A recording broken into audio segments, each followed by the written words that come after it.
नमस्कार, स्वागत है आपका एक बार फिर मेरे YouTube channel the MS study class में। मैं मुकेश चौहान सर आपके लिए एक बार फिर लेके आया हूं नंबर सिस्टम का पार्ट 7। जैसा कि आपको पता है कि 6 पार्ट हम इस नंबर सिस्टम में पढ़ चुके हैं और पार्ट 6 में हमने क्वेश्चंस नहीं किए थे डिविजिबिलिटी रूल पर, यानी कि विभाजकता के नियम पर। हमें जो है इस पार्ट में क्वेश्चन करने हैं विभाजकता के नियम पर। हमने सारे नियम जितने भी एग्जामिनेशन के आपके लायक है सारे नियम मैंने आपको पार्ट नंबर 6 में पढ़ा दिया है। अब ये पार्ट नंबर 7 में, जैसा मैंने पार्ट नंबर 6 में कहा था कि पार्ट नंबर 7 जो मैं बनाऊंगा वो सिर्फ और सिर्फ आपका based on question based on divisibility rules होगा। यानी कि जितने भी क्वेश्चन इस पर आते हैं, कैसे क्वेश्चन इस पे फॉर्म्ड हो सकते हैं, वो सारा डिस्कस मैं इस पार्ट नंबर 7 में करूंगा। देखिए आपको मैंने एक बात बताई थी, बहुत ध्यान से समझना। एक मैंने कंबाइंड रूल बताया था 7, 11, 13 का। एक कंबाइंड रूल बताया था 7, 11, 13 का। ये बताया था मैंने कि ऐसा कोई नंबर जो 7, 11, 13 से डिवाइड होता है उसके एलसीएम 1001 से भी डिवाइड कंप्लीटली हो जाता है। ये मैंने आपको बात बताई थी पार्ट नंबर 6 में। इसके बाद ये भी मैंने बताया था कि अगर कोई ऐसा नंबर, यहां से क्वेश्चन आए हुए हैं मैं इसलिए आपको बता रहा हूं, अगर कोई ऐसा नंबर 256 ये नंबर आपका लिखा हुआ है या 895 कहने का मतलब यह है कि 3 अंकों का एक बार और रिपीटिशन करके 6 अंक के कोई अगर आपके पास संख्या है, जैसे कि ये संख्या बनी हुई है हमारे पास 895, ये 2 संख्याएं बनी हुई है 6 अंक की, ये संख्याएं भी 7 से भी डिवाइड होती हैं, 11 से भी डिवाइड होती हैं और 13 से भी डिवाइड होती हैं। तो ये भी संख्या इनसे 7, 11, 13 से डिवाइड होंगी। अगर ये संख्याएं ऐसी फॉर्म्ड की संख्याएं, यानी कि 3 अंकों का एक बार रिपीटिशन करने के बाद यदि 6 अंकीय संख्या 7, 11, 13 से कंप्लीट डिवाइड होती है, तो मैं आपसे ये भी कह सकता हूं 1001 से भी डिवाइड होती है। तो इसका मतलब है ये नंबर हमारा 1001 से डिवाइड होता है, ये नंबर हमारा 1001 से स्टार्ट होता है। मैंने ये भी आपको बताया था कि अगर 2 अंकीय संख्या का एक बार रिपीटिशन करके 4 अंकीय संख्या बनाई जाती है, तो ऐसी सारी संख्याएं 101 से डिवाइड होती हैं। जैसे कि 5656 ये किससे डिवाइड होंगी, हमारे पास 101 से डिवाइड होंगी। तो इसके लिए मैं आपको एक बात बता देता हूं, इसको एक ऐसे समझना, क्योंकि एग्जामिनेशन में क्वेश्चन आ चुका है, सीसेट में क्वेश्चन आया हुआ है, वो मैं आपको डिस्कस करूंगा। अभी बता रहा हूं क्या मैं आपको बताना चाह रहा हूं, देखिएगा। अगर मान लीजिए आपके पास 2525 लिखा हुआ है, तो इसका मतलब मैंने लास्ट क्लास में बताया था यही होता है, ठीक है ना, यानी कि 25 मल्टीप्लाई 101, ये मैंने लास्ट क्लास में बताया, देख लेना वहां से। 25 मल्टीप्लाई 101। तो एक बात बताइए, क्या मैं ये कह सकता हूं कि अगर मैं इसे a लेट कर लूं, इसे b लेट कर लूं, समझना अच्छे से, अगर मैं कहने लगूं कि ab मल्टीप्लाई 101, ध्यान समझना, ab मल्टीप्लाई 101, क्या इसका आंसर AB हो सकता है या नहीं हो सकता है? आप बताइए। AB का मतलब है 25 और 25। तो ऐसे ही फॉर्म्स में भी सवाल एग्जामिनेशन दे चुका है, तो मैं आपको ये फॉर्म्स बताना चाह रहा हूं। मान लीजिए AB मल्टीप्लाई 10101 हो, तो आपका क्या हो जाएगा, ये AB और AB हो जाएगा। या आपका कभी ये हो ABC, जो मैंने अभी 6 अंक के बारे में बताया था, इसकी मल्टीप्लाई 1001 से अगर हम करें तो ये कैसा नंबर बन जाएगा हमारा, ABC और ABC। इस पूरी बात को अच्छे से ध्यान देना, क्योंकि एग्जामिनेशन में यहां से क्वेश्चन पूछ चुका है, सीसेट में क्वेश्चन पूछ चुका है, रेलवे के एग्जामिनेशन में सवाल पूछ चुका है। मैं आपको बताता हूं एग्जाम में सवाल कैसे पूछा गया था, देखना बहुत ध्यान से। बस उसने इतनी सी बात पूछी थी कि यदि, बहुत ध्यान समझना, यदि ABC, बहुत ध्यान समझना, यदि ABC, ठीक है, इस बात को समझना है आपको, यदि ABC को अगर हम 1001 से डिवाइड करते हैं, अगर ABC को हम किससे डिवाइड करते हैं, 1001 से डिवाइड करते हैं, तो क्या रिजल्ट आएगा, ABC रिजल्ट आएगा। क्या रिजल्ट आएगा, ABC। जैसा अभी बताया था मैंने आपको, क्या ये नहीं बताया था, ABC 1001 बराबर ABC। यानी कि कहने का मतलब इतना सा है कि अगर यहां 256 मल्टीप्लाई 101 लिखा हुआ है, तो ये आपका 256256 हो जाएगा। ठीक है, तो इस बात को अच्छे से समझने की कोशिश करना, क्योंकि एग्जाम आपको इसी पर बेस्ड सवाल दे रहा है और इसी पर एग्जाम को आगे भी सवाल देगा, इस बात का ध्यान रखना है। ठीक है, जैसे कि एक सीसेट में सवाल पूछा गया, मैं मिटा रहा हूं आपको, देखिए सीसेट में सवाल पूछा गया कि एबीसी, बहुत ध्यान समझना है, A B C multiply DEED, A B C multiply DEED is equal to A B C A B C, ये क्वेश्चन दे दिया आपको, बस इतना बोल दिया कि एबीसी मल्टीप्लाई DEED एबीसी और एबीसी, देन ऐसे सवाल पूछा, देन फाइंड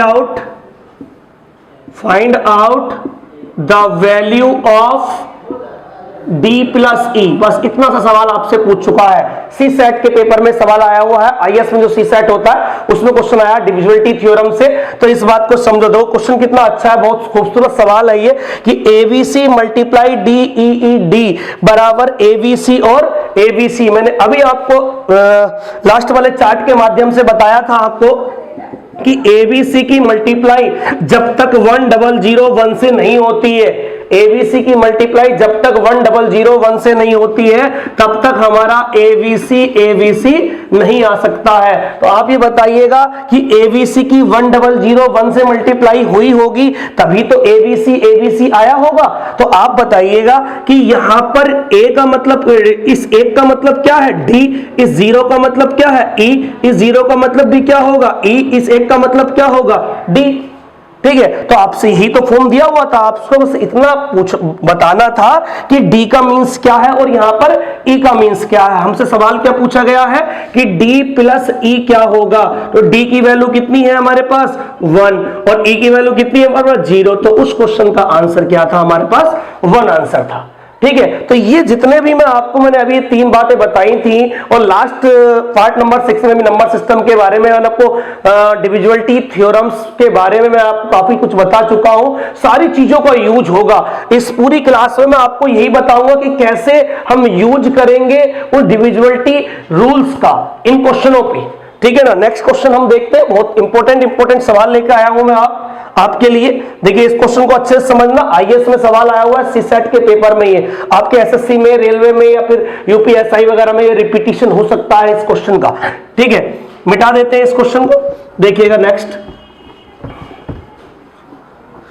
एक क्वेश्चन आपको 3 के 9 के रूल पे भी आ सकता है। सपोज कीजिए मैंने क्वेश्चन लिख दिया 6, 7, 8, क्वेश्चन लिख दिया 6, 7, 8 और A3, 4B। एक क्वेश्चन ऐसे लिख दिया कि कोई संख्या है, कि एक संख्या, इस टाइप से लिख सकते हैं हम, क्वेश्चन नंबर 2 कह सकते हैं, एक संख्या 6, 7, 8 A3, 4B। ठीक है ना, बहुत ध्यान समझना, जो 9 से पूर्णतः विभाजित है। किससे विभाजित है? 9 से पूर्णतः विभाजित है, जहां b एक सम संख्या है, जहां b एक सम संख्या है, तो a के सभी संभव मानों का योगफल ज्ञात कीजिए। बहुत इंपॉर्टेंट सवाल है ये, योगफल ज्ञात कीजिए, ऐसा क्वेश्चन आपको आ सकता है। ठीक है ना, तो इस क्वेश्चन के लिए आपको सबसे पहले जरूरी होगा कि 9 का रूल, और 9 का रूल मैंने क्या बताया था कि sum of the digit is completely divide by 9, यानी किसी भी संख्या का जो सम है, सम का मतलब है योगफल है, वो किससे डिवाइड होना चाहिए हमारा पास 9 से डिवाइड होना चाहिए, तो पूरी संख्या क्या होगी 9 से डिवाइड होगी। मैं एक बार सवाल को समझा देता हूं। क्वेश्चन क्या है, क्वेश्चन क्या रखा, एक संख्या ये आपको गिवन है, कुछ भी संख्या हो सकती है, ए की बी की जगह सिंगल डिजिट आएगी, डबल डिजिट नहीं आएगी, सिंगल डिजिट नंबर होगा, कोई एक अंक संख्या होगी। ये कोई संख्या है जो किससे डिवाइड है हमारी 9 से पूर्णतः विभाजित है, जहां बी क्या है एक सम संख्या है, तो ए के सभी संभव मानों का योगफल ज्ञात करना है। यानी कि ये नहीं बतानी है कि the possible of value of A, यानी कितनी वैल्यू पॉसिबल हो सकती है, ये क्वेश्चन नहीं बताना आपको बताना है कि जितनी वैल्यूज भी ए की पॉसिबल हो सकती है उनका योगफल कितना है। इस बात को समझिएगा आप, देखिएगा इस क्वेश्चन को, 6, 7, 8 A3, 4B। आप मुझे बताइए, हम 9 का रूल क्या जानते हैं कि सबको जोड़ेंगे और जोड़ के किससे डिवाइड करेंगे, 9 से डिवाइड करेंगे। जोड़िए 8 7 15, 15 और 6 कितना हो गया आपका 21, 21 और 3 कितना हो गया 24, 24 और 4 कितना हो गया 28। आप समझिए दोबारा, 6 और 7 13, 13 और 8 हो गया हमारा 21, 21 और 3 24, 24 और 4 कितना हो गया 28। यानी कि ए और बी कुछ अभी होगा, बताएंगे क्या होगा। अभी सिर्फ इतनी सी बात उसने कही है कि अगर हम इनको ऐड कर ले, इन 3 नंबरों को इन 2 नंबरों को ऐड कर ले तो कितना आता है 28। आप बताइए 28 को अगर आप 9 से डिवाइड करेंगे तो 9 से डिवाइड तो पूरा पूरा हो नहीं पाएगा, लेकिन 9 तिया 27, 27 पूरा पूरा डिवाइड हो जाएगा, 9 तिया 27 यानी कि 27 पूरा पूरा डिवाइड हो जाएगा। सिर्फ कितना रह जाएगा यहां से 1 रह जाएगा, यानी कि डिवाइड होने के बाद कितना रह जाएगा 1 रह जाएगा। तो यहां लिख लेते हैं, देखिएगा 1 प्लस, प्लस क्यों लिखा है क्योंकि सबको ऐड करके मुझे क्या बनाना होता है 9 का डिविजिबल बनाना होता है। 1 प्लस 1 कौन सा वाला है, ये रिमेन रहने वाला ए रह गया था और क्या रह गया था हमारा बी रह गया था। तो इस बात को समझो बहुत ध्यान से।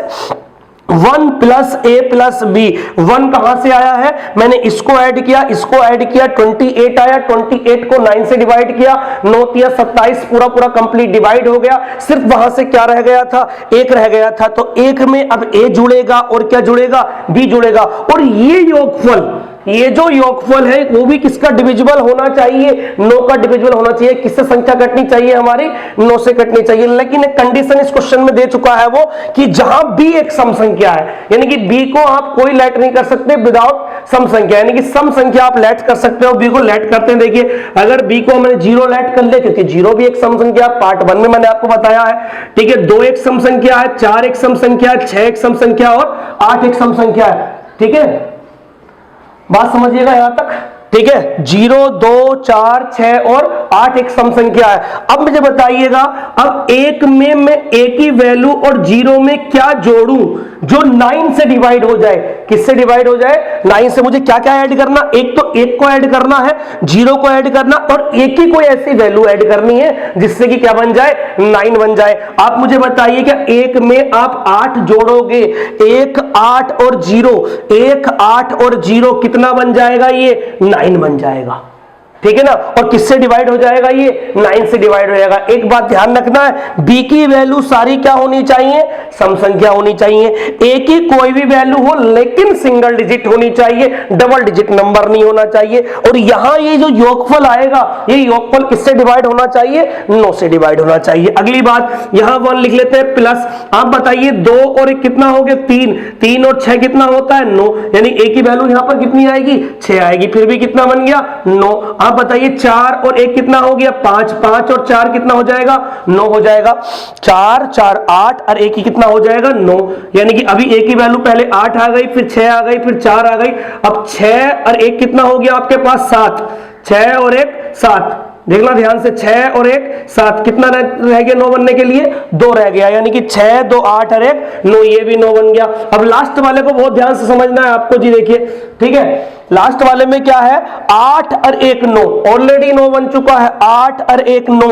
आप बताइए क्या इसकी जगह 0 रख सकते हैं, क्योंकि 8 और 1 कितना बन गया 9 बन गया। आप ये बताओ जब 8 और 1 से 9 बन गया, क्या इसकी जगह 9 और नहीं रख सकते हम, क्योंकि सिंगल डिजिट नंबर है, 9 क्यों रख सकते हैं। 8 0 1, पहले हम 0 लेंगे, 8 0 1 9 हो गया, 8 और 1 9 और 9 कितना हो गया 18, यानी कि 9 भी 9 से कटता है और 18 भी किससे कटता है 9 से कटता है। तो इस लास्ट वाले को बहुत ध्यान समझना है आपको। इस लास्ट वाले में 2 वैल्यू पॉसिबल हो सकती हैं, 0 भी और 9 भी। बच्चा करता हुआ आता है 2 4 6 8, यहां 0 लिख देता है, लेकिन इस 9 का ध्यान नहीं रहता है। तो आप बताइए ए की क्या क्या पॉसिबल वैल्यू आ गई हमारे पास। ए की जो पॉसिबल वैल्यू आई है 8 आई है, 6 आई है, 4 आई है, 2 आई है, 0 आई है और 9 आई है। इस बात को देखो, 0 भी आई थी और 9 भी आई थी। बस कुछ नहीं करना, इसका एडिशन ही पूछा था सवाल में, कह रहा था वो कि ए के सभी संभव मानों का योगफल ज्ञात कीजिए। ए के सारे पॉसिबल वैल्यू है, इनका योगफल ज्ञात करना था। करिएगा भाई ए की पॉसिबल वैल्यू का। 8 और 6 कितना हो गया 14 हो गया, 14 और 4 18, 18 2 कितना हो गया हमारे पास 20, 20 और 9 कितना हो गया 29, यानी कि इस सवाल का हमारा आंसर कितना आ गया 29 आ गया। ठीक है, तो इस क्वेश्चन को बहुत आराम से आप पढ़िएगा, बहुत इंपॉर्टेंट सवाल है। इस 9 के रूल को पढ़िएगा। 9 का रूल हमसे कहता है कि योगफल करिए, और योगफल में योगफल करने के बाद अगर 9 से डिवाइड होता है तो 9 से पूरा पूरा नंबर भी क्या हो जाएगा, डिवाइड हो जाएगा। तो इस क्वेश्चन को अच्छे से बार बार इस वीडियो को रिपीट करके देखना। 2 क्वेश्चन में करा चुका हूं, बहुत इंपॉर्टेंट सवाल करा चुका हूं। नेक्स्ट क्वेश्चन पे आते हैं और काफी इंपॉर्टेंट क्वेश्चन करते हैं, देखिएगा। नेक्स्ट क्वेश्चन आप नोट करिएगा, पहले इसको अच्छे से समझ लीजिएगा घर जाके। अगर दोबारा समझ में नहीं आता है तो आप एक बार और वीडियो रिपीट करके देख सकते हो, आपको समझ में आ जाएगी सारी बातें, ठीक है। अब देखिए नेक्स्ट क्वेश्चन पे आते हैं।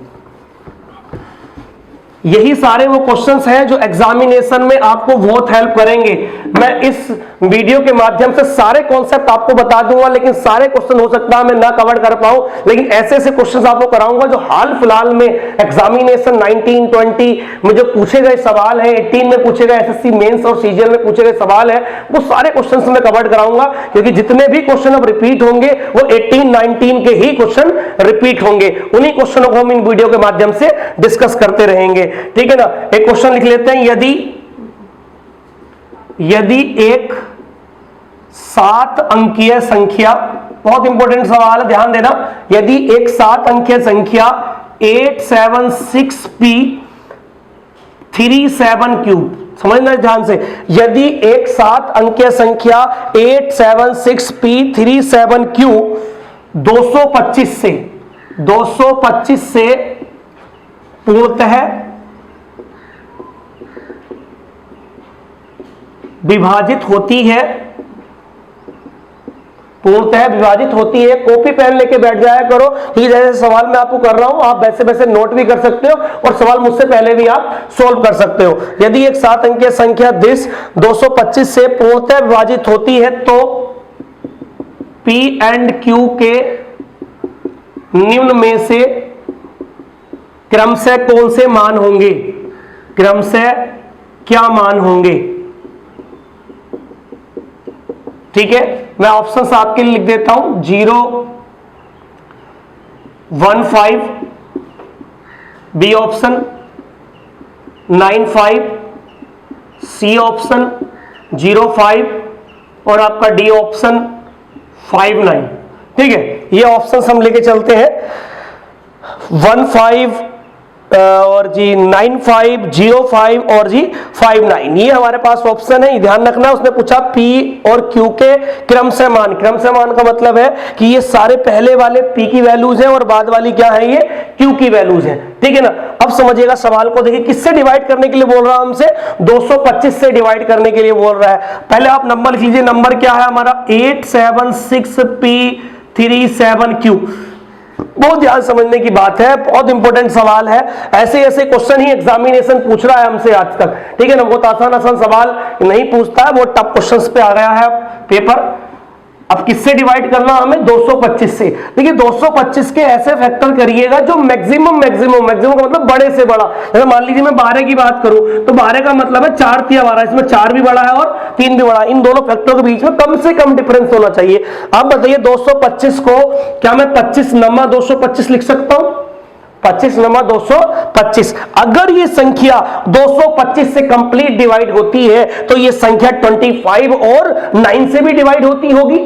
बात समझ पा रहे होगे। अगर कोई संख्या 225 से डिवाइड होती है तो 25 उसके फैक्टर से, मैंने बताई थी ये बात, उसके फैक्टर 25 एंड 9 से भी डिवाइड होती होगी। आपको मैं बात बता देता हूं कि 5 का रूल था कि लास्ट डिजिट, 5 का रूल है लास्ट डिजिट 0, 5।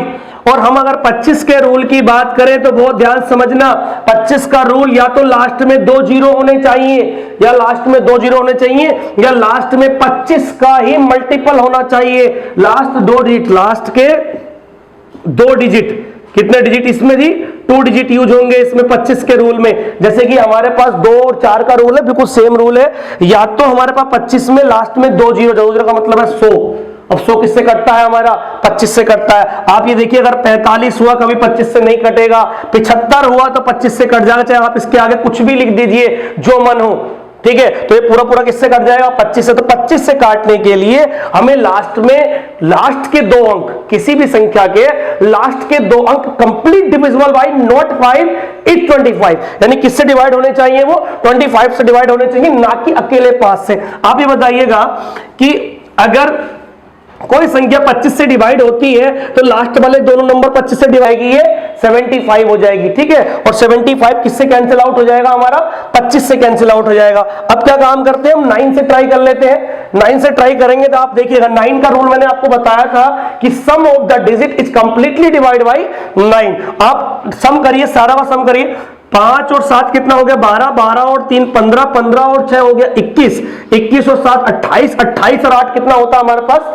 28 और 8 36, कितना हो गया जी? 36। आप ये बताइए पी के बगैर ही आप यहां पर कितना बना पा रहे हो? 36 बना पा रहे हो। तो पी की वैल्यू 2 हो सकती है, या तो 0 हो सकती है या फिर 9 हो सकती है। पी की वैल्यू क्या हो सकती है? तो 0 हो सकती है या फिर 9 हो सकती है। तो आप बताइए पी की वैल्यू। देखिए आप द्वारा समझिए, ये 5 तो कंफर्म हो गया 75 की वजह से, क्योंकि 75 25 को पूरा पूरा क्या कर लेगा? कैंसिल आउट कर लेगा। लेकिन अगर क्यू की बात करते हैं, हम पी की बात करते हैं, 7 5 12 और 3 15, 15 और 6 21, 21 और 7 28, 28 और 8 कितना हो गया? 36, और 36 पूरा पूरा किससे कट जाता है? 9 से कट जाता है। तो पी की वैल्यू अगर आप 0 रख देते हो तो 36 ही आएगा, और अगर 9 रख देते हो पी की जगह तो 36 और 9 कितना हो जाएगा? 45 हो जाएगा, और 45 भी किससे कट जाएगा? 9 से। तो पी की तो देखो, क्यू की तो कंफर्म होगी 5, क्यू की तो 5 कंफर्म हो गई, यानी कि ये ऑप्शन तो कभी नहीं हो सकता, ठीक है ना। और पी की 0 भी हो सकती है और 9 भी हो सकती है। आप बताइए 0 इस ऑप्शन में भी है और 9 इस ऑप्शन में भी है, यानी कि ये दोनों ऑप्शन इसके आंसर हो सकते हैं। ऐसा हो सकता है कि इनमें से कोई भी एक ऑप्शन दे। सपोज करिए मैं यहां पर 2 लिख देता हूं, कितना लिख देता हूं? 2 लिख देता हूं। अगर मैंने ये 2 कन्वर्ट कर दिया, ऑप्शन चेंज कर दिया, तो आंसर क्या होगा इस सवाल का?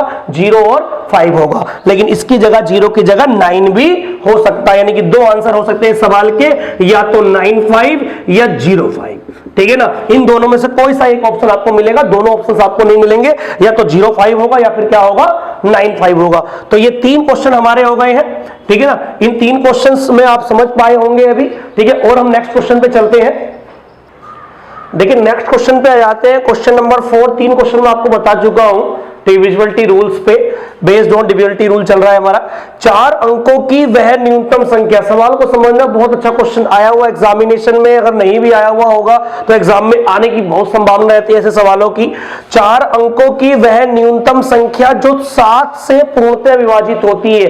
4 अंकों की वह न्यूनतम संख्या जो 7 से पूर्णतः विभाजित होती है के अंकों का योगफल, व 5 अंकों की वह न्यूनतम संख्या, 5 अंकों की वह न्यूनतम संख्या जो 13 से पूर्णतः विभाजित होती है के अंकों का योगफल का गुणनफल ज्ञात करें।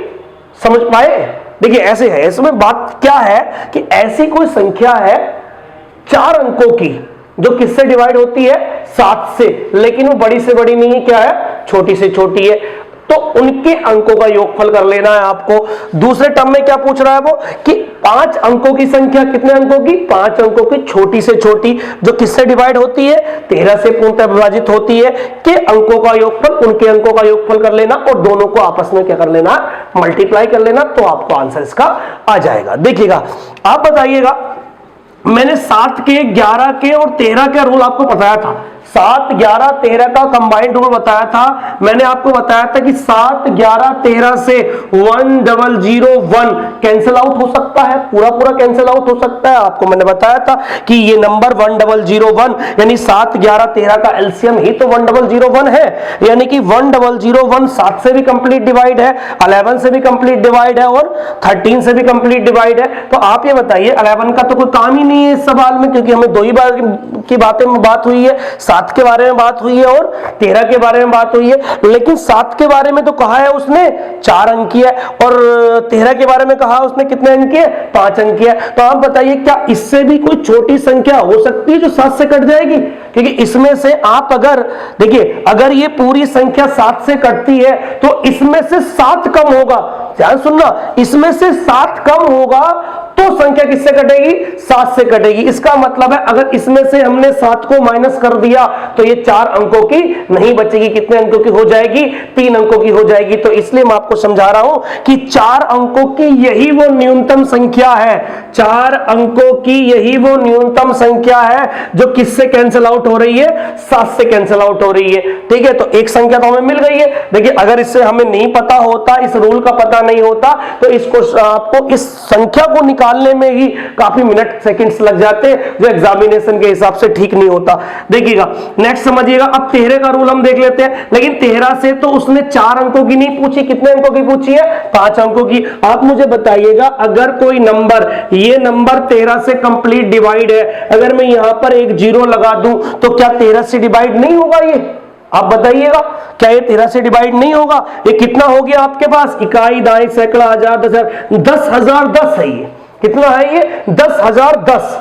आप समझिए कि मैं इसको ही क्यों कह रहा हूं कि छोटे से छोटा। देखिए आप बताइए 25 है, 25 को 5 से डिवाइड कर दो, आराम से हो जाएगा। आगे 0 लगा दो फिर भी हो जाएगा, आगे 0 लगा दो फिर भी हो जाएगा। तो 0 लगाने से तो पूरा डिवाइड तो होगा ही, इससे कोई फर्क नहीं पड़ पाएगा। लेकिन आप ये सोच रहे होंगे कि सर ये 5 अंकों की हो तो गई, क्या ये छोटी से छोटी है भी या नहीं है? आप देखिएगा, आप मैंने अभी बताया था कि इस 10,010 में से 13 पीछे आएंगे, हम 13 माइनस करेंगे तो 13 का डिविजिबल पाएंगे। अगर ये संख्या इस टाइम 10,010 है और 13 से पूरी कैंसिल आउट होती है तो इसके आगे तो होती रहेंगी, 13 प्लस करते रहो, 13 प्लस करते रहो, होती रहेंगी। लेकिन अगर इसमें से आप 13 को माइनस करोगे तभी कैंसिल आउट होगी। तो 13 को माइनस कर नहीं सकते। अगर 13 को माइनस करेंगे तो 10,010 है, और 10,010 में से अगर आप 13 माइनस करोगे तो 10,010 में से 5 अंकों की संख्या नहीं रहेगी। कितने अंकों की हो जाएगी? फिर वो 4 अंकों की हो जाएगी। तो इसलिए 13 से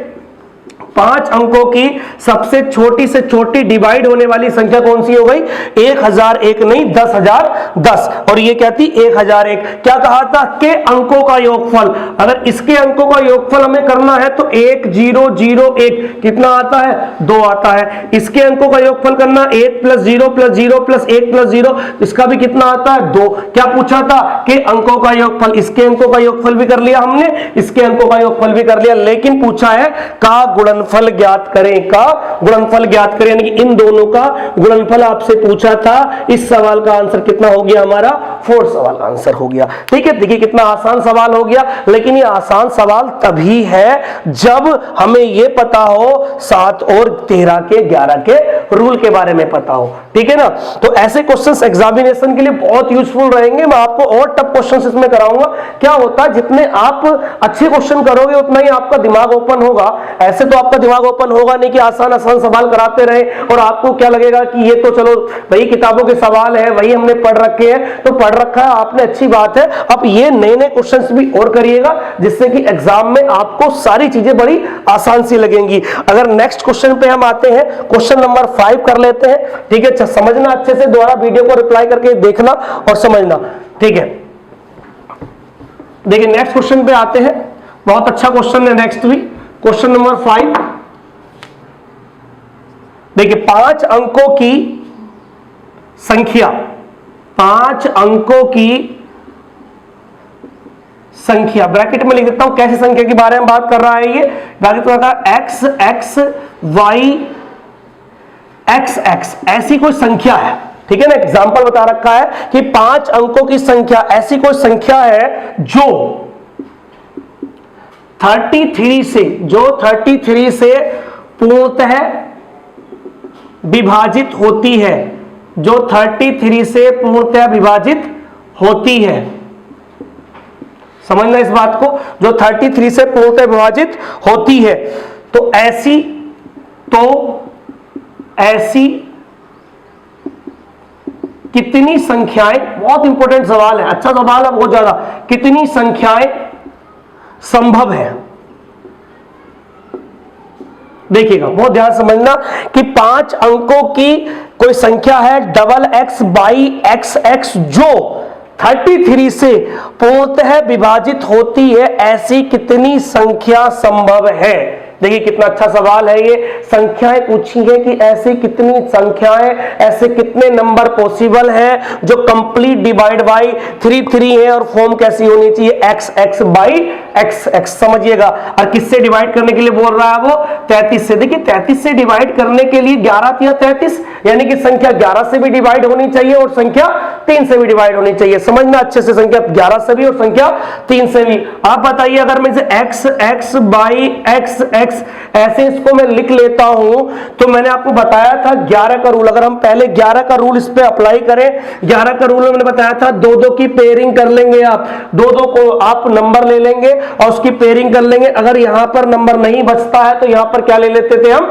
0 ले लेते। अब क्या करते थे 11 के रूल में, क्या करते थे कि इस नंबर में से इसको घटाते थे। आप बताइए x में से x घटाओगे क्या आएगा, 0 आएगा। x में से x घटाएंगे, लेकिन y में से x घटाएंगे क्या आएगा, y माइनस x आएगा। समझने की कोशिश करना, क्या आएगा, y माइनस x आएगा। और x में से 100 घटाओगे तो क्या आएगा, x माइनस 0 आएगा। कितना आएगा, x माइनस 0 आएगा। आप ये बताइएगा, अब सबको क्या करते थे हम, सबको ऐड करते थे, यानी कि इसको ऐड करेंगे और इस 0 को ऐड करेंगे। जब हम ऐड करेंगे तो माइनस के x से प्लस का x खत्म हो जाएगा, तो सिर्फ क्या बचेगा, अकेला y बचेगा। क्या बचेगा, अकेला सिर्फ y बचेगा। यानी कि y एक ऐसा, y जब बचने के बाद, एडिशन करने के बाद हम क्या करते थे 11 के रूल में कि या तो क्या बचता था, अगर 11 से डिवाइड नंबर है, या तो 0 बचता था या 11 बचता था या फिर 33 बचता था। आप मुझे इतना बता दीजिए कि यहां पर 11 तो बच नहीं सकता, क्योंकि y एक सिंगल डिजिट नंबर है। y क्या है, एक सिंगल डिजिट नंबर है, तो y की जगह सिर्फ और सिर्फ एक ही कंडीशन हो सकती है कि y की वैल्यू क्या होगी, यहां पर 0 होगी। आप 11 के रूल्स को पढ़िए, मैंने लास्ट पार्ट नंबर 6 में 11 का रूल्स को अच्छे से बताया है, और 11 के रूल्स में यही बताया था मैंने कि पहले पेयरिंग कर लेते हैं, पेयर अगर नहीं हो पा रहे हैं तो एक 0 को ऐड कर लेते हैं, उसके बाद या तो इधर से घटाते हैं या फिर इधर से घटाते हैं। घटाने के बाद सबका एडिशन करते हैं, एडिशन करने के बाद जो रिजल्ट आता है वो रिजल्ट या तो 0 आएगा या 11 का मल्टीपल आएगा। लेकिन यहां पर सब y आया है और y की जगह हम 0 के अलावा कोई भी पॉसिबिलिटी नहीं है। तो आप बताइए हमारा नंबर कैसा हो गया, x x 0 x x, यही नंबर हो गया हमारा। बहुत ध्यान समझना, x x 0 x x। आप मुझे बताइएगा, अब मुझे 11 का तो रूल चल गया पता कि यहां पर तो 0 होना ही है, यहां कुछ भी संख्याएं हो लेकिन 11 जरूरी होना ही होना, यानी कि 0 यहां पर होना ही होना। अब 3 का रूल क्या कहता है हमसे, 3 का रूल हमसे ये कहता है कि sum of the digit is complete divide by 3, यानी कि सारे संख्या, जितनी भी संख्या है उसके अंकों का योग किससे डिवाइड होना चाहिए, 3 से डिवाइड होना चाहिए। बताइए x x x x क्या इस बात को रिप्रेजेंट नहीं कर रहा कि अगर x की वैल्यू 1 है तो ये भी 1 है, ये भी 1 है, ये भी 1 है, ये भी 1 है। आप मुझे बताइए यहां पर 1 1 1 1 आप पुट करेंगे तो 4 बन जाएगा, और 4 3 से नहीं कटता। 2 2 2 पुट करेंगे तो कितना हो जाएगा, 2 चौक 8 हो जाएगा, तो यानी कि इससे भी ये नहीं कटेगा। तो यहां पर क्या पुट कर सकते हैं हम, देखना 3 पुट कर सकते हैं। कैसे, क्योंकि 3 3 6 3 9 और 3 12, और 12 किससे कटता है, 3 से कटता है। 6 पुट कर सकते हैं, क्यों, 6 6 6 6 4 बार आएगा, 6 6 24 हो जाएगा, और 24 पे किससे कटता है, 3 से। एक पॉसिबिलिटी और होगी, क्या हो सकती है, 9 हो सकती है, यानी कि 9 9 9 9। तो ऐसी कितनी संख्याएं पॉसिबल हुई, 1 2 3, यानी कितनी संख्याएं पॉसिबल हुई, 3। कौन कौन सी हो सकती है, 3 3 0 3 3, 6 6 0 6 6, 9 9 0 9 9, यही 3 नंबर पॉसिबल है जो किससे कैंसल आउट होंगे, 33 से कैंसल आउट होंगे। तो इसलिए मैं आपको बता रहा हूं इस क्वेश्चन का आंसर कितना हुआ, 3। उसने पूछा था ऐसी कितनी संख्या पॉसिबल है, तो ऐसी कितनी संख्या पॉसिबल है, हमारे पास 3 संख्या पॉसिबल है। इस वीडियो को दोबारा रिपीट करके देखना, ये सवाल अच्छे समझ में आ जाएगा आपके। मैं आपको दोबारा बता रहा हूं, ये कोई नंबर है 33 से कंप्लीट डिवाइड है। 33 का मीन्स होता है 11 मल्टीप्लाई 3, यानी कि कंडीशन 2 लगेंगी, 11 भी और 3 भी। जब 11 लगा, 11 वाली कंडीशन हमने लगाई, तो 11 वाली कंडीशन में y की वैल्यू क्या रखनी पड़ेगी, 0 रखनी पड़ेगी। लेकिन यहां पर 0 के बाद इस 3 3 के अलावा, 6 6 के अलावा, 9 9 के अलावा आप और कोई वैल्यू पुट नहीं कर सकते हैं। ठीक है, तो ये हमारे पास 5 क्वेश्चन हो गए। इसके बाद नेक्स्ट क्वेश्चन पे आते हैं हम। देखिए नेक्स्ट क्वेश्चन देख लेते हैं, क्वेश्चन नंबर 6। क्वेश्चन नंबर 6 हमसे क्या कह रहा है कि यदि 5 अंकों वाली संख्या, कितने अंकों वाली संख्या, 5 अंकों वाली संख्या 5 3 8 x y 3 7 11 किस किस से, 3 से, 7 से और 11 से पूर्णतः विभाज्य है। यानी कि कोई संख्या है जो किससे डिवाइड है, हमारी 3 से भी डिवाइड है, 7 से भी डिवाइड है और 11 से भी डिवाइड है। तो हमसे क्वेश्चन पूछा गया है कि find out the value of या X square plus Y square का मान ज्ञात कीजिए। यानी कि 10 17 25 और 13 की वैल्यू हमें ज्ञात करनी है। देखिए ऐसे ही सवाल एग्जामिनेशन में आजकल न्यू क्वेश्चंस बहुत ज्यादा आ रहे हैं, ठीक है। इन न्यू क्वेश्चंस को सॉल्व करने के लिए मेरे इस YouTube channel the MS study class में आप जुड़े रहिएगा, धीरे धीरे पेशेंस रखिएगा। सारी चीज बिना पेशेंस के कुछ नहीं पॉसिबल हो सकता है, ठीक है। पेशेंस है तभी आप आज इतनी सारी क्लासें पढ़ के कंपटीशन की तैयारी कर पा रहे हो। डायरेक्टली एक छोटा बच्चा कंपटीशन की तैयारी नहीं कर सकता है। तो इसीलिए मैं आपको बता रहा हूं, सारे बच्चों के कमेंट्स आ रहे हैं, बहुत अच्छे कमेंट्स आ रहे हैं। कुछ बच्चे एडवांस मैथ का डिमांड कर रहे हैं, एडवांस मैथ भी होगा। पहले आप थोड़ी थोड़ी अरिथमेटिक पढ़ लेते हैं, फिर बीच में हम 1-2 टॉपिक एडवांस मैथ का पढ़ा देंगे, ठीक है। तो इस सवाल को देखते हैं। यदि 5 अंकों वाली संख्या ये 3 7 11 पूर्णतः विभाजित है, X square plus Y square का मान ज्ञात कीजिए। देखिएगा हम यहां पर लिख लेते हैं 5 3 8 x y। आप मुझे बताइए कि इसमें 3 से भी डिवाइड होनी चाहिए, 7 से भी डिवाइड होनी चाहिए और 11 से भी डिवाइड होनी चाहिए। तो आप बताओ, हम पेयरिंग कर लेते हैं 11 से डिवाइड होने के लिए। पहले मैं 11 को ही चेक कर लेता हूं कि क्या संख्या 11 से डिवाइड होने के लिए x y की क्या पॉसिबल वैल्यूज आ सकती हैं। आप यहां 0 लगा लेंगे। 11 का काफी मैं यूज कर रहा हूं, 11 के बारे में आप जानते भी हो। तो ये बताइए, इधर से इधर को माइनस करते हैं, y माइनस x, यानी कि या तो इधर से माइनस कर लेते हैं या इधर से माइनस कर लेते हैं। 8 में से 3 गया बचा 5, 5 में 0 गया बचा 5 बचा। अब इन सब का एडिशन करेंगे। आप इसको ऐड कर लिया, ये ऐड कर लिया, ऐड करने पर कितना आया 10 प्लस y माइनस x। अब बताइए ये जो रिजल्ट आता है, या तो रिजल्ट 0 आना चाहिए या फिर रिजल्ट कितना आना चाहिए आपका 11 22 33 आना चाहिए। आप मुझे बताइए, क्या कभी ऐसा पॉसिबल हो सकता है कि आप कभी सिंगल डिजिट यानी कि एक अंकीय संख्या को घटाओ, आपस में क्या करो, आप आपस में घटाओ और यहां पर -10 आ जाए या 10 आ जाए? क्योंकि 10 - 10 जब तक नहीं होगा तब तक 0 नहीं आ सकता है। तो 10 तो कभी आप एक सिंगल डिजिट आपस में डिफरेंसेस कभी 10 नहीं हो सकता है। आप ट्राई करके देख लेना चाहे।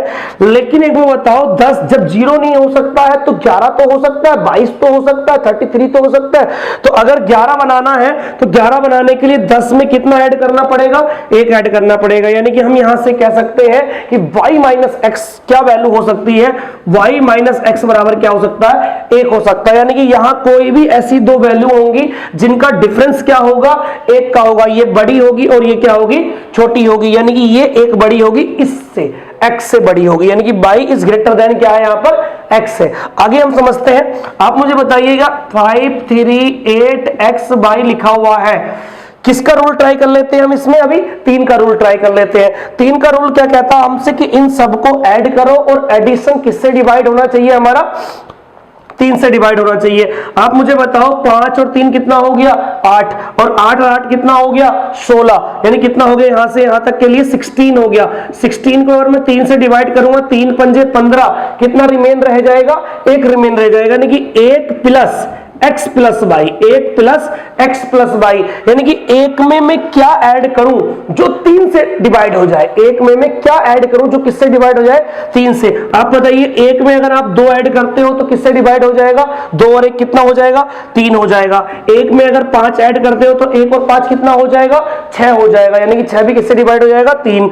1 और 8 ऐड करते हो तो 8 और 1 कितना हो जाएगा, 9 हो जाएगा। यानी कि हम ये कह सकते हैं 1 2 3 5 और 1 6 8 और 1 9, जो 3 से डिवाइड हो जाता है। यानी कि x प्लस वाई की जो पॉसिबल वैल्यू हो सकती है, या तो 2 हो सकती है, या 5 हो सकती है, या फिर क्या हो सकती है, 8 हो सकती है। अब क्या बच्चा काम करेगा, इस क्वेश्चन को देखेगा, इतनी सारी पॉसिबल वैल्यू देखेगा, कहेगा यार ये तो बहुत टफ सवाल हो गया, लेकिन नहीं हुआ। आप समझिएगा क्या बात है। आप मुझे बताइए कि क्या अभी यहां पर y माइनस एक्स, क्या यहां पर y minus X is equal to 1 है, y minus X is equal to क्या है, 1 है। अगर मैं यहां पर x प्लस वाई कितना है, 2 है। x प्लस बाई ना लिख के बाई प्लस एक्स बराबर 2 लिख दो, कोई दिक्कत नहीं है, क्योंकि x प्लस बाई लिख दो या बाई प्लस एक्स लिख दो, कोई फर्क नहीं पड़ता है। आप मुझे बताइए यहां से हम बाई की वैल्यू निकालेंगे या x की वैल्यू निकालेंगे, पूरी पूरी आएंगी? नहीं आएंगी। अगर x से x कट गया, बाई यहाँ 2 बाई हो गया, ये 3 हो गया, यानी कि बाई की वैल्यू कितनी आई? 3/2, यानी कि पॉइंटों में आई। और यहां पर जो डिजिट x और बाई है पॉइंटों में नहीं है, ये सिंगल डिजिट नंबर है, तो इसीलिए बाई प्लस एक्स की जो वैल्यू आपकी 2 है, यानी कि इवन नंबर है। इवन नंबर ना तो ये हो सकता ना ही ये हो सकता। क्यों नहीं हो सकता? क्योंकि एक में आप 2 जोड़ोगे 3 बन जाएगा, 3 का आधा 1.5 होता। एक में आप 8 जोड़ोगे 9 बन जाएगा, 9 का आधा 4.5 होता है। यानी कि ना तो ये हो सकता ना ही ये हो सकता, यानी कि 2 डिजिट ये नहीं हो सकती। तो क्या हो सकती है हमारे पास? y माइनस एक्स बराबर 1 है। क्या हो सकती है? y प्लस एक्स बराबर हो सकती है हमारे पास 5 हो सकती है। जब आप 5 रखोगे तो y की वैल्यू यहां से 5 और 6 का आधा कितना आ जाएगा? 3, और x की वैल्यू कितनी आ जाएगी? 2 आ जाएगी। यानी कि y की वैल्यू 3 आ गई और x की वैल्यू कितनी आ गई? 2 आ गई। हमसे यही पूछा गया था कि X square plus Y square, X square करेंगे तो 2 का स्क्वायर प्लस 3 का स्क्वायर, 2 का स्क्वायर कितना होता है? 4, और 3 का स्क्वायर 9, 9 और 4 कितना आंसर आ गया? 13। यानी कि हमारे इस क्वेश्चन का आंसर कितना हो गया? 13 हो गया। अब आप सोचोगे सर 7 को ट्राई नहीं किया है आपने, आप इतना काम कर सकते थे। मुझे पता है 13 आंसर है, आप इतना काम जरूर कर सकते थे, क्योंकि और कोई पॉसिबिलिटी नहीं है। जब पॉसिबिलिटी नहीं है तो यहां पर कोई नंबर ही नहीं आ सकता, तो 7 से भी डिवाइड ये होता होगा। अगर आप अपने आप को सेटिस्फाई रखना चाहते हो कि 7 से डिवाइड है या नहीं है, आप ये नंबर लिखिए, यहां पर 3 और 2 और 3 लिखिए, 2 3 लिख के पूरा 7 से डिवाइड करके देखिएगा, पूरा पूरा डिवाइड हो जाएगा। तो ये बहुत इंपॉर्टेंट और खूबसूरत सवाल था जो मैं आपके लिए लेके आया था। इसको अच्छे से समझना, रिपीट कर करके समझना। सिर्फ एक ही बात समझने की थी, यहां पर y माइनस एक्स की वैल्यू 1 कहां से आई, और यहां पर 2 5 8, इसमें 2 का और 8 का हम यूज क्यों नहीं कर सकते हैं। ठीक है, तो नेक्स्ट क्वेश्चन पे आते हैं, क्वेश्चन नंबर 7 पे आते हैं। ठीक है, ऐसे ही क्वेश्चन आप करते रहिएगा, क्योंकि ऐसे क्वेश्चनों से ही आपका सिलेक्शन होगा एग्जामिनेशन में। ऐसे ही क्वेश्चन बार बार पूछे जाते हैं। ये क्वेश्चन नंबर 7 है। क्वेश्चन नंबर 7 ये है 4 7 9। ये क्वेश्चन दे रखा है x by z। सपोज करो ऐसा कोई क्वेश्चन दे दिया आपको कि 4 7 9 x by z, कोई 6 अंक की संख्या है। ये एक 6 अंक की संख्या है, ये कुछ 6 अंक की संख्या। इस 6 अंक की संख्या सपोज करिए कि ये डिवाइड होती है 6 अंक की संख्या जो 7 11 13 से 7 11 13 से पूर्णतः विभाजित होती है। मैं आपसे बार बार कह रहा हूं 7 11 13 जो कंबाइंड रोल है, इसको अच्छे से पढ़ना है। इसी से क्वेश्चंस एग्जामिनेशन में पूछे जा रहे हैं। ये कोई नंबर है जो 7 11 13 से पूर्णतः विभाजित है, तो आपको वैल्यू बतानी है y plus Z upon x की। किसकी वैल्यू बतानी है?